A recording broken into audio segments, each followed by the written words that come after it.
I've been scarred and I've been bruised.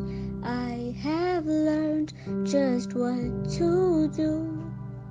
I need to leave my past behind me. I need to look to the future. No matter what will come, no matter what I've done, I know just what to do.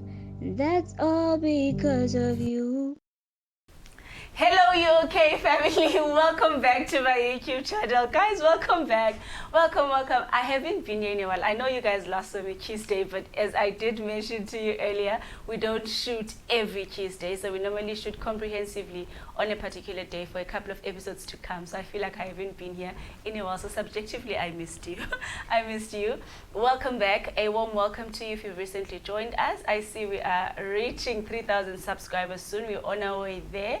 And we're going to do a giveaway when we reach 3,000 subscribers. When we've decided we're going to give away Yonza silk combos. It's normally a silk pillowcase and a silk doek. So yes, for our ladies and for our gentlemen who'd like to give a gift to their ladies, that will be coming up to celebrate our 3,000 milestone. You guys have done amazing work for us, and would like to do something amazing for you, something I take seriously, something I really adore, because you guys have been brilliant and it's a brilliant product. You can check them out on their Instagram and on Facebook. It's beautiful quality and it's not a paid promotion, so it's something that's coming from my heart to yours and something that I really legitimately believe in and have tried. I was like, this would be a cool gift because I have sentimental value to it and you have sentimental value to me. As promised, we are doing that video that you have been asking for, which is the Get to Know Me video. I decided I'm going to briefly introduce myself, then do a Q&A. So people that were brave enough sent me questions, and those questions are in a bowl. A friend of mine cut them up and put them here. So I'm very nervous about the questions. It's nostalgic. We did this for the intro, so it feels like a throwback that we're doing that again. So I hope after reading these questions, you guys will have a better idea of who I am. So like I said, I don't know what's in here. I'm just going to introduce myself from my perspective, and then I'm going to try and answer your questions from whatever you asked. So yes, how does a person introduce themselves? You know my name. My name is Ms Z Mavumengwana, and I'm going to do the traditional way. Where did you grow up and what do you do, etc. I was actually born in Tsomo. That is where I'm from. That is home. Guys, I know I lived in PE for many years, but I'm not from there. I'm actually born, raised, and schooled in Tsomo, and I left Tsomo briefly for Queenstown just as I was about to start high school. So I spent a lot of my life in Queenstown. Went to live in Kofimbaba for 1 year in high school. I got expelled from that school, so I went back to Queenstown. And varsity, all of my degrees I did in Port Elizabeth, except for the current one. So I went to PE for studies, graduated, worked in PE. And if you follow me on my socials, you will know that I now live in Mthatha. I've moved in Mthatha, hence the background changes, hence everything else. So yes, I am a psychologist by profession. In clinical practice, I have my own practice. It was in PE, and I've just moved the practice in Mthatha, settling in, loving it, and warming up to the town. So yes, that's a summary of who I am. I'm a mom of one. I've got a beautiful baby girl. She is 11. Her name is Ono. I try to keep Ono's face away from my public work, but people that follow me intimately, like on WhatsApp and Facebook, will occasionally see Ono. So yes, that is me, Zianda. Yes, and I'm going to read this and try and answer as honestly as possible. I think it warms the relationship when you feel like you have context of who the person is, where they're coming from with their opinions. You connect to them better. It's a one-sided relationship when you start to disclose intimate details of your life to me and you don't know anything about me. So yes, it's self-disclosure time. And if from reading this you have other questions, then we'll do a part 2 when we shoot again. So yes, let us start. No! What would you change about yourself if you could? Okay, me guys, I'm fond of myself. That's one thing that I will tell you, that I'm very fond of myself. It depends on the environment. It's not a general change that I would make, but when I go to environments where my personality struggles in that context, I'll always be like, man, I wish I was more this and I wish I was more that. But it's not a general thing. It's just to handle that thing effectively. But in general, I've been in therapy for about 6 years now. So me and myself have gotten acquainted with one another, that you shine the light on the least favorite parts of yourself and you get acquainted with them and reach a point of accepting them. So I'm past the stage of wanting to change things about who I am, but I'm aware of where I thrive and where I really, really battle. And in those instances, I'll just wish I had a particular quality that I don't have. I'll tell you, my favorite one is over-planning. I overplan a lot. People complain that you overplan, you want things to go according to that plan, and so when in things that require a lot of flexibility and spontaneous thinking, and I battle, then I just wish, I wish I was more chilled, hey. I could just wing things as I go along, but I can't. So it's not a quality I want to adopt, but in environments that demand that, I'll always feel like, I wish I had that. So yes, that's one thing I could change. It's situational. That's my answer. When you were in high school, did you know you wanted to be a psychologist? No. I did my high school in Queenstown. It was a fairly good school. I went to Get Ahead College. But things like psychology weren't your obvious careers. When we were in high school, I've always had a need to be an educated person. So that's one thing that I knew is going to happen, that I'm going to study a lot. I also knew I'm going to be somewhere in the health fraternity. Those were my strongest subjects. That's where I thrived the most. It's also the subjects that I really enjoyed. But I don't want to lie, I didn't have a specific tie to a specific discipline. I don't have a dream career. I know that's strange. I didn't grow up with a dream career. And my teen years were a mess. I was such a rebellious, problematic human being. I ate the money for application fees. I wasn't bothered by the following year. Went to varsity, and there was psychology and law available. And I just had to pick. I went with my brother, who was an SRC member at the time.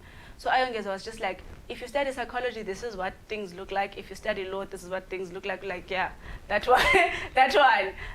And I went with that one. Did I really know about the categories and the career options?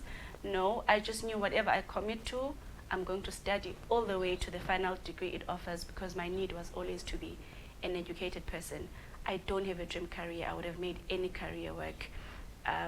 But I was fortunate. It was a beautiful fitting, but it wasn't intentional. Ooh. Why clinical psychology over other registration categories? I suppose this comes from someone that knows about psychology. There's different types of psychology: counseling psychology, industrial psychology, neuropsychology, clinical psychology, educational psychology, and now forensic psychology. Like I said, psychology didn't have a pull for me as a specific discipline. So during my first year, there's a module where they break down what it takes to be a psychologist, how long you need to study, the categories of registration. And even then, I didn't pick a category. I was like, me, I'm good. A lot of people actually dropped that year when they found out that we have to study for 7 years. They were like, cut, and easy, 7 years. And I was like, yes, that one, because I've always wanted to be highly educated. So you only pick a specialty when, or a registration category rather, in your master's year. And they asked me this in my interview: which category do you want to register for? I studied in the years where we were interviewed by the same panel, irrespective of what you're applying for. It's changed now. Each category has its own panel. So I told them that I have a bigger need to have a master's degree than a master's degree in a particular thing. That's all I wanted. That's all I wanted. So I said clinical or counseling. If I have a preference, I'll say clinical psychology because of the pathology part of it. But I was like, yay, if I seek space, I just want to be a psychologist. I want this master's degree. And I suppose they went with the findings of my personality test. But me, I made it work. I would have made any job work. My personality is very intrinsic. You'll soon learn that dedication is an internal thing, excellence is an internal thing, commitment is an internal thing, success is an internal thing.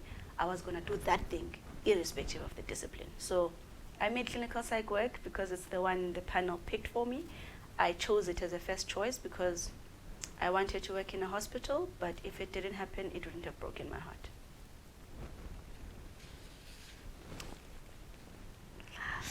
What inspired your jingle and where does it come from?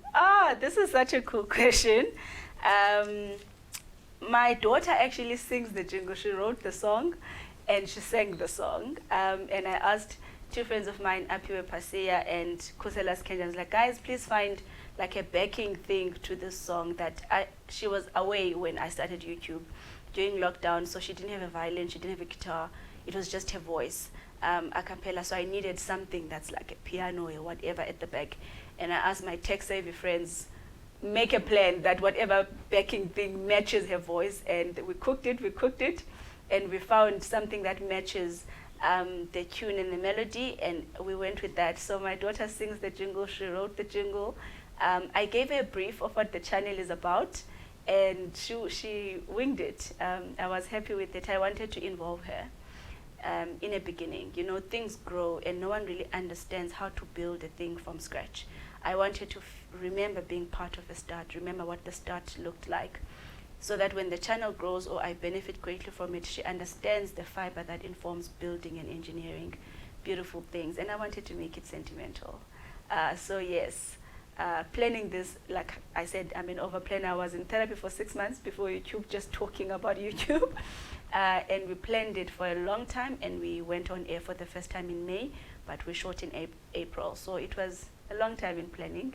And this was the only way I could make a part of it without putting her face in front of the camera until she was old enough to choose it for herself. Let's see.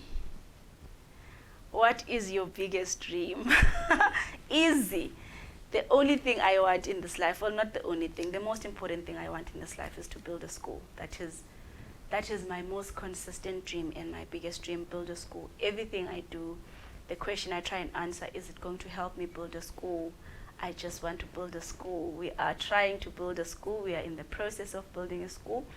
Very, very beginning stages of that dream. All we have at the moment is a site, and drawings and architectural plans and a little bit of capital, very little, very little. Guys, very little, but we've come a long way from when I conceptualized the dream. So my heart is in ECD, so that will be phase 1 of building the school, early childhood development, and then we'll keep on adding a phase and adding a phase. Obviously, I'm Tsomo born. You'll see I always pull it back to the rurals. I left PE to live in Mthatha. I'm village born, and that is where I will end up. The school is going to be in Kofimbaba, and we'll see if we manage to branch out to other rural towns.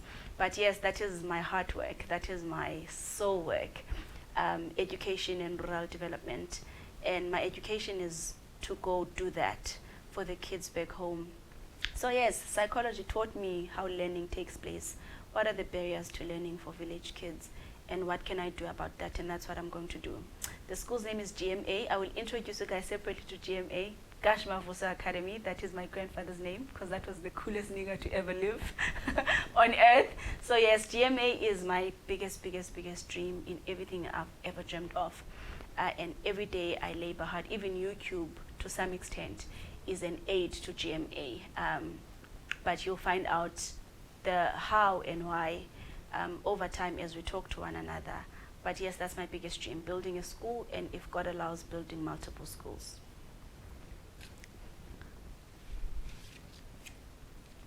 Okay, we've already done this. What really makes you angry? What really makes you angry? I'm the slowest person to anger. I'm a hard person to piss off. Truly, anger isn't an emotion that visits me frequently. I don't know why, but even my parents, you push very hard before any of them snap. So anger isn't my go-to emotion. At best, I become irritable. Then I'm like, okay, something's upset me. But there are obvious things that make me angry. I will tell you, bullying is one of them. That really tick me off. When someone takes advantage of a defenseless person who can't stand up to them, that makes me angry. And people that are not dependable, that also makes me angry. In fact, it makes me sad, breaks my heart.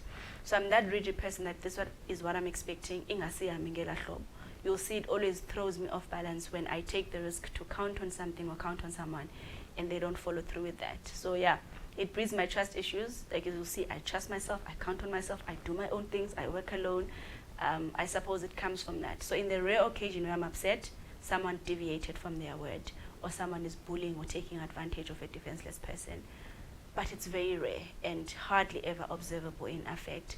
It's normally very short-lived.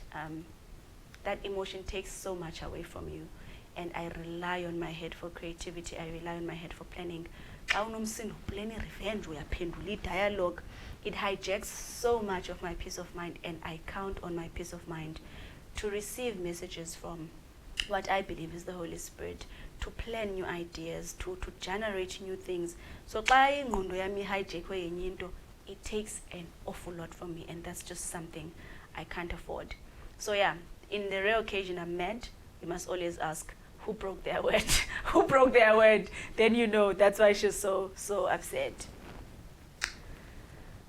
Okay, also an academic question. As a learner versus being on the field, what has been your experience? So I suppose, what's the difference between studying psychology and practicing it? Sure. There's something beautiful about real life stories that the textbook cannot comprehend. You get to know life and functioning at a much more intimate level when you are in the field. And also what the book says and how it actually looks is not the same thing, especially when it comes to ethics. This has been my biggest change, that the book will say, you are not allowed to do this with a client. And then when real life presents, it's just never as black and white as what ethical guidelines recommend, especially when it comes to cultural differences. I'll tell you, one of my biggest challenges in practice is most of my clients are black. And in our ethics, we discourage having a relationship with your clients outside the therapy relationship. We are discouraged severely from having any other relationship except for the therapeutic relationship. And when you're African, it's very difficult not to have another relationship. You always know each other from another context. There's just always the assumption of relationshiping together from a cultural perspective that is expected. Things like, it's weird to watch your client walk in the rain and you can't put them in your car. But according to ethics, you can't exactly put them in your car. So it's those things where the textbook is like, you can't create another relationship except for that relationship. But then you're also like, gifts are another thing. We don't typically take gifts from our clients. As of orange. And culturally, that's appropriate and that's warm. And you sound like, ethically, lama orange. So in practice, it's a wisdom and an art thing that you have to navigate, whereas book is straightforward. So that's been my perspective, that the book is very clinical and straightforward, but clinical practice is way more gray than what the textbook will tell you. Okay. What is the one thing psychology taught you, and do you believe a lot of aspects about who you are as a psychologist and as a person are influenced by the fact that you studied psychology? To a very small degree. Psychology iced a cake that was already baked. The biggest contributing factor to my personality is actually being village raised. You'll see, it doesn't matter what you look at, there's something obvious about the fact that it just comes up somehow all the time. Psychology put language behind things for me, where you have words to call something, and light bulb moments where you're like, aha, that's what that thing is called. That's why that thing happens the way that it happens. But it didn't plant the idea there. How I take life, how I take personality, how I relate to humans has to do with how I was raised, my sense of community, how I understand people who live amongst each other to operate. And psychology just gave labels to it. So being a psychologist has very little to do with how I reason and how I am. It's made me sophisticated. So I sound fancier than what I would sound if I didn't study psychology. But it's not a huge part of who I am. I know that's disappointing to a lot of people because they think I'm a good psychologist, but I think I'm a good human being. And that translates to my career. I try to be a good human being. I behaved like that even when I wasn't a psychologist, and I believe it's why they picked me in the panel to be a psychologist. I was very young when I paneled, 21 turning 22, which is very, very young to enter the M program. And I think this wisdom and sense of self and whatever that I am is why they picked me. So it's not the other way around. Psychology picked me because I'm like that. I'm not like that because I'm a psychologist. I don't know if that makes sense. So it added a lot of value, but it doesn't explain a lot of my functioning.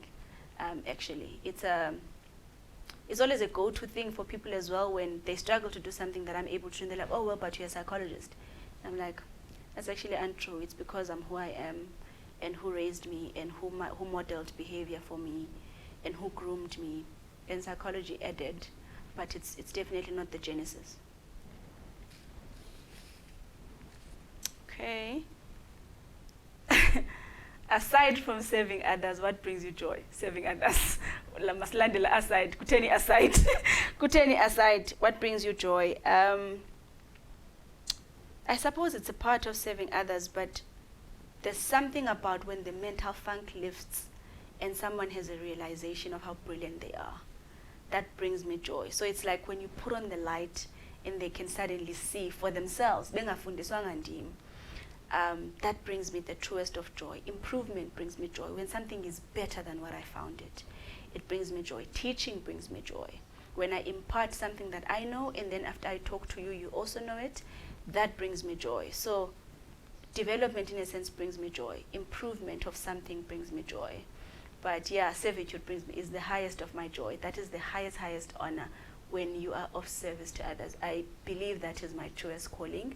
And when I'm of service to others, be it in the chair in my job, be it on this chair serving you, be it having a microphone talking to a crowd, if you understand how God takes humanity seriously, you take seriously the aspect of being given dominance over human or access over humans. So if I have to preside over humans for any reason and serve them, I always take that like, God thinks I'm the ish, guys. If he can trust me with that, he thinks I'm brilliant and he thinks I'm amazing. So yeah, servitude is my highest joy. If I serve and I'm of help and service to someone else or something, I feel beautiful on the inside. But teaching brings me the same joy. Connection. My friends will tell you I'm a person of deep friendships and deep relationships. Feeling deeply connected to people brings me joy. So I have good friends. I have good relations with my family, with my colleagues. I'm a relational person. I relationship proper and really well. So that gives me joy. Just the quality and depth of attachment and connection I have to my people brings me joy.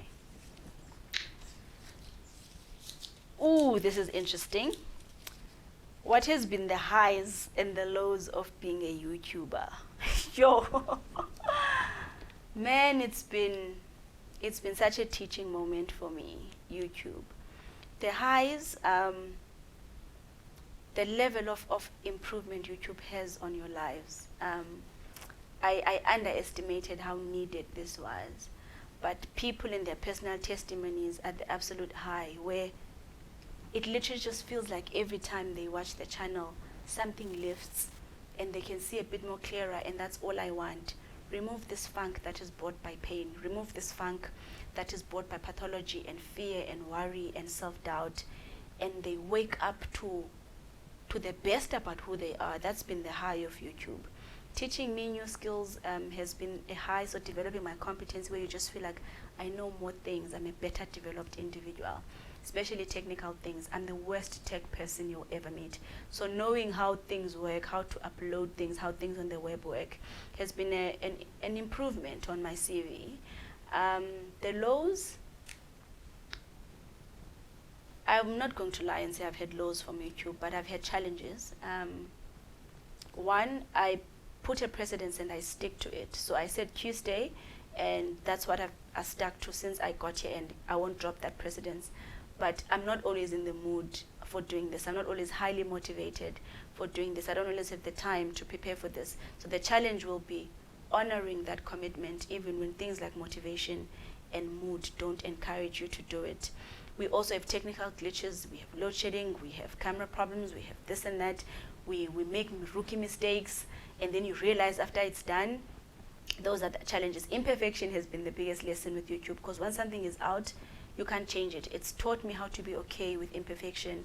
We've had so many problems. The first rookie mistake we made on YouTube, we shot using a phone and we didn't put the phone landscape. And we put so much effort for months in this big moment. When the big moment came, first time I'm showing my face on the internet, you're coming with this blunder.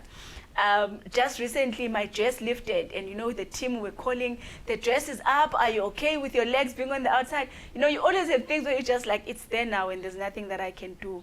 There was a time where my dress, I wanted to get on the camera and didn't clean it again. You just have these moments where you're like, oh. And it teaches you how to nest the distress of things are imperfect. And if I teach you guys to be imperfect and to embrace uncertainty, it's only fair that I mirror that and model that as well. So I'm not always happy with the output of what we put out there. Sometimes the light will be too bright. There's literally a video where I'm wearing a white shirt and a black skirt and I look orange. We were extra with the brightening, but we were all learning. Some are incredibly dark, and that's just that on that. So those have been the challenges, and the over planner in me packages things really well. So I am obsessed with quality output, and YouTube has taught me how to tone it down, how I can't always control the output. I can't control how people will receive you. Once it's out there, I have to be content with what I said. What the other person interprets of what I said, I literally have to learn to be okay with that. It will be subject to interpretation, and I've got no control over that. And with that interpretation comes criticism, disagreement. It's data, and people can do whatever they want to do with data. Dispute, criticize, contradict, whatever. So YouTube teaches you bravery and vulnerability, that I will expose myself. I can't control the outcome, and I'm okay with that. So yeah, those were the lows, but I don't have a low, except for the difficult moments where I wish it could have gone another way and it didn't go that way. Let's see. I think this is when are you publishing your book?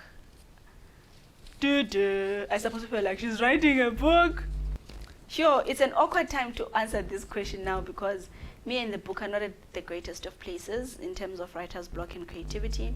We're on the last chapter of the book, so we've really worked, but I've moved to a new town. I've left people that I love.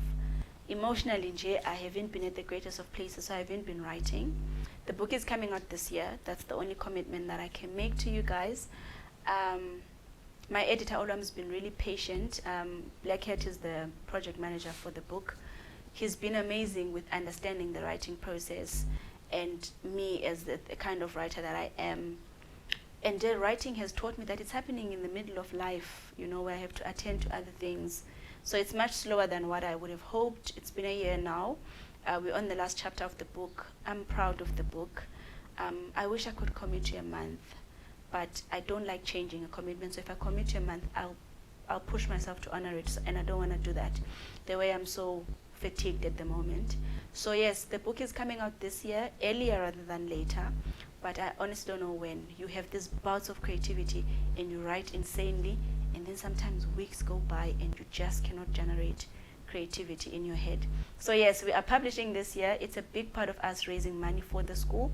Hence, I'm counting on growing this platform and being consistent in this platform, so when I produce something else for you guys, you can trust what I have to say and hopefully support me. So yes, biggest funder that we're hoping will be is us and my talent and my craft, and the book will be that. When it eventually comes out, I'll show you GMA when we start constructing. I'll take you through the process of what it means to build without funding, but we're not there yet in documenting that process, but I'll do it for you guys. But yes, we're releasing the book this year, and you guys will probably have a giveaway around that time as well. It's one of the most beautiful offerings I'm going to put out this year, but I'm just not sure when this year, but definitely Project 2021, and it's almost done. We're almost done. What is the biggest assumption people make about you? That I'm serious. A lot of people think I'm serious, and they don't hide this. Even at my most chilled, the layperson thinks I'm very serious.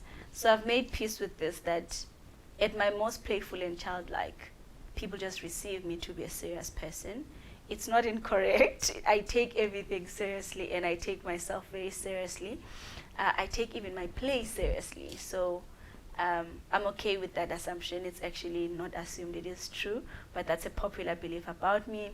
People also think I'm smart and I know everything. Untrue, I am smart, I don't know everything. So yeah, people always just wish like, oh my God, you're so great, you know everything. Guys, you get the highlights on camera. We struggle. Like the team because you know the lighting isn't great, so we struggle, and you get the polished product. It doesn't mean I have it together. I know it looks like, yo, she's running her own practice, she's a PhD student, she's got a successful YouTube channel, she's now writing a book, she's building a school. Yay, yay, yay, yay. Lasisi, yay. Behind the scenes is such a mess. Behind the scenes is such a mess. So I'm literally a person trying to put my best foot forward, but I don't have everything together. And yeah, you're not wrong, I am intelligent. So are a lot of people. You just get to see where my intelligence is most rewarded and thrives the most. There's things that I truly, truly suck at, but I don't do them because I suck at them. So you see this one. Yeah. Being black and being female in your discipline, how has it been?